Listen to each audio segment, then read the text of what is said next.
Hello students, कैसे हैं आप लोग। होपफुली आप लोग अच्छे होंगे। एंड चलिए आज मैं एक नया टॉपिक लेके आई हूँ, किसका, इलीगल एसोसिएशन का। ठीक है, तो इलीगल एसोसिएशन जो टॉपिक है ये सेक्शन 464 के अंदर दिया हुआ है, कंपनीज एक्ट 2013 के। एंड इलीगल एसोसिएशन की जनरल डेफिनेशन क्या है कि अगर मतलब कंपनीज एक्ट 2013 बोलता है कि 50 पीपल से ज़्यादा लोग एक साथ मिलकर वो बिजनेस नहीं कर सकते और प्रॉफिट को भी अर्न नहीं कर सकते जब तक कि वो किसी कंपनी को इनकॉर्पोरेट ना कर ले।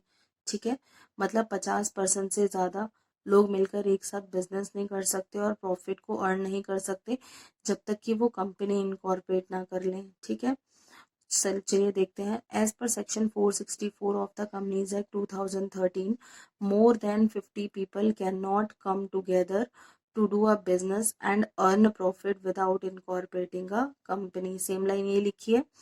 If this rule is ignored, the association will be called as an illegal association. अगर इस रूल को आप इग्नोर करते हो तो वो एसोसिएशन कौन सी एसोसिएशन मान ली जाएगी, इलीगल एसोसिएशन। ठीक है, चलिए फिर नेक्स्ट देखते हैं।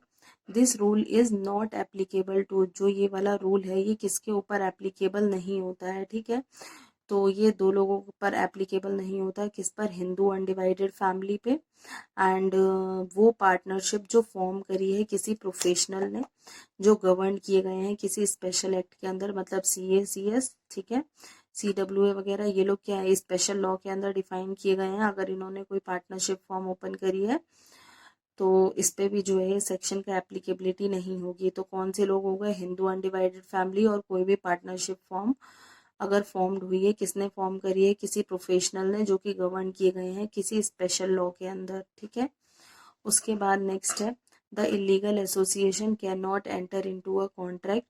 जो इलीगल एसोसिएशन होता है वो किसी भी कॉन्ट्रैक्ट के अंदर भी एंटर नहीं कर सकता। उसके बाद है, it can not sue any member और any outsider even if it is subsequently registered. Illegal association किसी भी मेंबर को या फिर किसी भी एनी आउटसाइडर को श्यू नहीं कर सकता है, चाहे वो अपनी इलीगल एसोसिएशन को, जब ये सारा मैटर हो जाए उसके बाद वो अपने आप को रजिस्टर्ड करा ले, तब भी जिस टाइम पे कोई भी अगर कोई मैटर हुआ था रिलेटेड टू इलीगल एसोसिएशन, वो जब वो जब तक चलेगा तब तक कंपनी जो है इलीगल एसोसिएशन ही रहेगी। इवन इफ वो बाद में अपने आप को रजिस्टर्ड करा ले तो भी कंपनी किसी भी मेंबर को या आउटसाइडर को श्यू नहीं कर सकती। ठीक है, उसके बाद है, an illegal association can also not be sued by its member. जो इलीगल एसोसिएशन के मेंबर होते हैं वो लोग भी इलीगल एसोसिएशन को श्यू नहीं कर सकते हैं। ठीक है, तो इसका मतलब क्या है, इलीगल एसोसिएशन भी किसी बाहर के बंदे को या मेंबर को श्यू नहीं कर सकती है, और जो मेंबर है वो भी इलीगल एसोसिएशन को श्यू नहीं कर सकते हैं। ठीक है, क्योंकि ये टोटली इलीगल हो गई। उसके बाद है, it can not be wound up by the court. अब देखो, जो कंपनीज एक्ट के अंदर रजिस्टर्ड होते हैं वो तो वाउंड अप किए जाते हैं कोर्ट के थ्रू, NCLT के थ्रू, लेकिन यहाँ पर क्या है कि जब ये कंपनीज एक्ट के अंदर रजिस्टर्ड ही नहीं है तो इसे हम क्यों करेंगे कोर्ट के थ्रू, मतलब वाउंड अप इसका क्यों करेंगे। तो इसलिए क्या कहा जा रहा है, it can not be wound up by the court. ठीक है, उसके बाद है, however illegal association is subject to tax. जो इलीगल एसोसिएशन है इसके ऊपर टैक्स भी लगता है। And every member of illegal association is personally liable. जो जितने मेंबर होते हैं इलीगल एसोसिएशन के वो पर्सनली लायबल होते हैं, किस लिए, जो भी उन्होंने लाइबिलिटीज को इनकर्ड किया है, जो भी उन्होंने कॉन्ट्रैक्ट के अंदर एंटर किया था ड्यूरिंग बिजनेस, तो जो इसके लिए है पर्सनली लायबल हो जाते हैं every member of illegal association.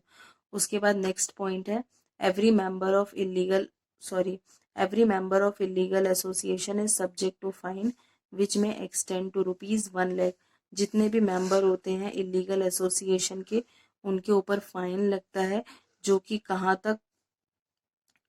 से ज्यादा हो सकता है, 1,00,000 से ज्यादा भी हो सकता है, 1,00,000 और 1,00,000 से ज्यादा भी हो सकता है। ठीक है, this is all about illegal association. Hopefully आपको बहुत अच्छे से समझ आ गया होगा, फिर भी एक बार रिवाइज करा देती हूँ कि इलीगल एसोसिएशन वो एसोसिएशन होते हैं जिसमें 50, मतलब इलीगल एसोसिएशन में की डेफिनेशन में ये कहा जा रहा है कि 50 पीपल से ज़्यादा मिलकर एक साथ कोई भी बिजनेस नहीं कर सकते हैं और उससे वो प्रॉफिट को अर्न नहीं कर सकते हैं जब तक कि वो किसी कंपनी को इनकॉर्पोरेट ना कर ले।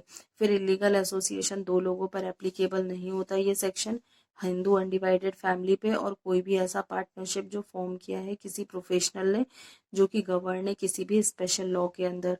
उसके बाद है इलीगल एसोसिएशन किसी भी कॉन्ट्रैक्ट के अंदर एंटर नहीं कर सकती। इलीगल एसोसिएशन किसी भी मेंबर या आउटसाइडर को श्यू नहीं कर सकती एंड इवन आउटसाइडर भी इलीगल एसोसिएशन को श्यू नहीं कर सकते। उसके बाद है कि जो इलीगल एसोसिएशन है वो वाउंड अप नहीं होती बाय दी कोर्ट, मतलब कोर्ट के थ्रू इसको वाउंड अप नहीं किया जाता है। उसके बाद है illegal association is subject to tax, illegal association को टैक्स भी देना पड़ता है। उसके बाद है जितने भी मेंबर होते हैं इलीगल एसोसिएशन के वो पर्सनली लायबल होते हैं, किस लिए, जितनी भी लाइबिलिटी उन्होंने इनकर की है और जो भी उन्होंने कॉन्ट्रैक्ट एंटर किए हैं ऑन द बिजनेस के लिए, तो इसके लिए जो एवरी मेंबर है वो पर्सनली लायबल हो जाते हैं। उसके बाद है every member of illegal association is subject to fine, इनको फाइन भी लगता है इनके ऊपर, एवरी मेंबर के ऊपर, जो कि एक्सीड हो सकता है किससे, 1 लाख रुपीज से। ठीक है, so this is all about illegal association and thank you so much guys. If अगर आपको मेरी वीडियो बहुत अच्छी लगती है तो please like share and subscribe कीजिए। Thank you.